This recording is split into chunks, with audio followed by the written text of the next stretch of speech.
केरल के कोच्चि में 24 साल के एक लड़के की फूड पॉइजनिंग से मौत हो गई। जब खबर सामने आई तो पता चला कि लड़के ने शहर के एक होटल का मशहूर स्ट्रीट फूड खाया था।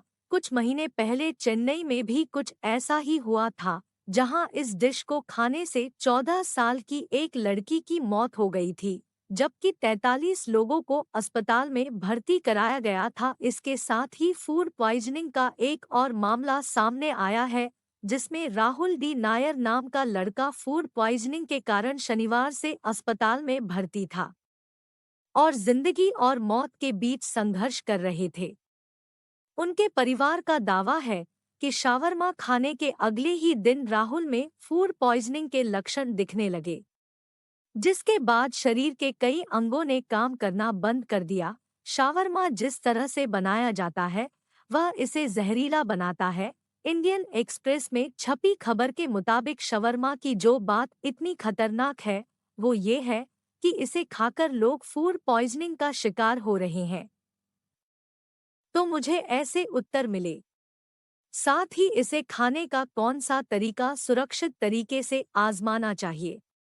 डॉक्टरों का कहना है कि शावरमा बिल्कुल भी जहरीला नहीं है, लेकिन इसे बनाने का तरीका जहरीला है। शावरमा जहरीला कैसे हो जाता है? जनरल फिजिशियन और उजाला सिग्नस ग्रुप ऑफ हॉस्पिटल्स के संस्थापक निदेशक डॉक्टर शुचिन बजाज का कहना है कि शावरमा तैयार करने की विधि अत्यधिक जहरीली है। उदाहरण के लिए, मांस को बहुत ठंडा रखने से क्रॉस संदूषण के कारण मांस अधपका हो सकता है, जिसके कारण साल्मोनेला या ई कोली जैसे हानिकारक बैक्टीरिया पनपने लगते हैं। लंबे समय तक मांस को रेफ्रिजरेटर से बाहर रखने से ये हानिकारक बैक्टीरिया पनपते हैं। डॉक्टर आगे कहते हैं कि अगर स्वच्छता का ध्यान न रखा जाए तो भी नुस्खा जहरीला हो जाता है। गंदे बर्तन, चटनी और रखा हुआ मांस, कई मसालों का प्रयोग इस भोजन को जहरीला बना देता है। शावरमा खाते समय किन बातों का ध्यान रखना चाहिए? जब भी शावरमा खाएं तो ऐसी दुकान से खाएं जो साफ सफाई का ध्यान रखती हो।